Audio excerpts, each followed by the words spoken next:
শিৱসাগৰ অসমৰ এক অদ্বিতীয় স্থান যিয়ে অসমীয়া জাতিৰ ইতিহাস ঐতিহ্য আৰু স্বাভিমানক ইমান সাৰ্থকভাৱে প্ৰতিফলিত কৰে। সদনত 15 মিনিট ভাষণ অখিল গগৈৰ 15 মিনিট ভাষণ দি উৎফুল্লিত হৈ পৰিল অখিল গগৈ। মুখ্যমন্ত্ৰীয়ে কৈছিলে যে সদনত মই অকল 2 মিনিটহে ভাষণ দিবলৈ পাম, কিন্তু আজি 15 পৰা 20 মিনিট সময় ভাষণ দিলোঁ।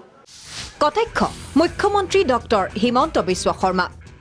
মুখ্যমন্ত্ৰী যে সদনৰ ৰজা নহয়, মুখ্যমন্ত্ৰীয়ে যে সদন নিয়ন্ত্ৰণ নকৰে, এতিয়া চাগে আৰু বেলেগকৈ কোৱাৰ কোনো প্ৰয়োজন নাই। কাৰাগাৰৰ পৰা নিৰ্বাচন খেলি শিৱসাগৰৰ বিধায়ক হোৱা অখিল গগৈয়ে প্ৰথমেই সদনত উত্থাপন কৰিলে নিজ সমষ্টিৰ সমস্যাৰ কথা। শিৱসাগৰক ৰাজ্যিক ঐতিহ্য ক্ষেত্ৰ ঘোষণাৰ দাবী অখিল গগৈৰ। আন্তঃগাঁথনি উন্নয়নৰ বাবে 100 কোটি আবণ্টনৰ দাবী। আহোম ৰাজত্বকালত নিৰ্মাণ কৰা বিভিন্ন কীৰ্তিচিহ্ন সম্বলিত শিৱসাগৰ এখন ঐতিহ্যপূৰ্ণ ঠাই। শিৱসাগৰত মুঠ 551টা ইতিহাস বিজড়িত কীৰ্তিচিহ্ন আছে। ভাৰতবৰ্ষৰ এই সম্পদ শিৱসাগৰ জিলাক ৰাজ্যিক ঐতিহ্য ক্ষেত্ৰৰূপে ঘোষণা কৰিবলৈ চৰকাৰক দাবী উত্থাপন কৰে অখিল গগৈয়ে।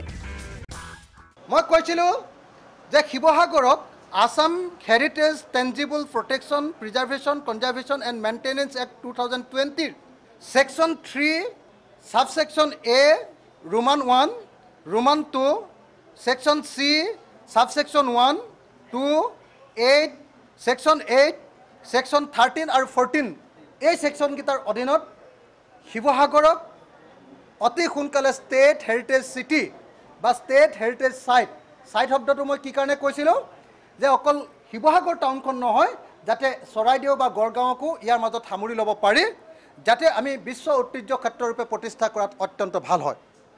এইটো এটা কৈছিলোঁ। 2 নম্বৰ মই কৈছিলোঁ যে Assam ancient monuments and record act 1959ৰ অধীনতো ইয়াক হেৰিটেজ চিটি বা হেৰিটেজ চাইট হিচাপে ঘোষণা কৰিব পাৰি। ইপিনে শিৱসাগৰখনক লৈ সপোন দেখা অখিল গগৈয়ে প্ৰাৰম্ভিক কাম হিচাপে চাফ চিকুণতাৰ কাম আৰম্ভ কৰিছে।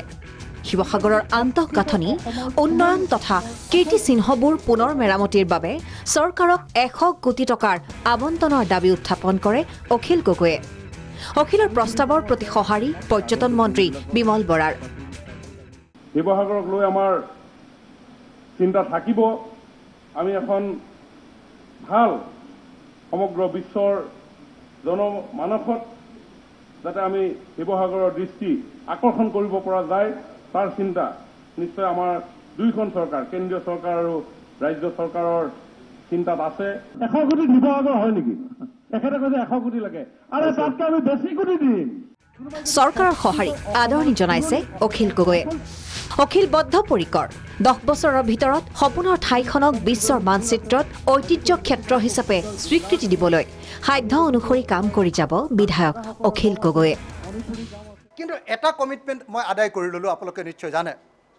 শিৱসাগৰৰ উন্নয়নৰ কাৰণে, শিৱসাগৰক হেৰিটেজ চাইট ৰূপে প্ৰতিষ্ঠা কৰিবৰ কাৰণে আৰু টুৰিষ্ট চাইট ৰূপে প্ৰতিষ্ঠা কৰিবৰ কাৰণে অতি কমেও 100 কোটি টকা ইনভেষ্ট কৰিব বুলি কালচাৰেল বা সাংস্কৃতিক মন্ত্ৰীৰ পৰা আজি প্ৰতিশ্ৰুতি আদায় কৰিলোঁ।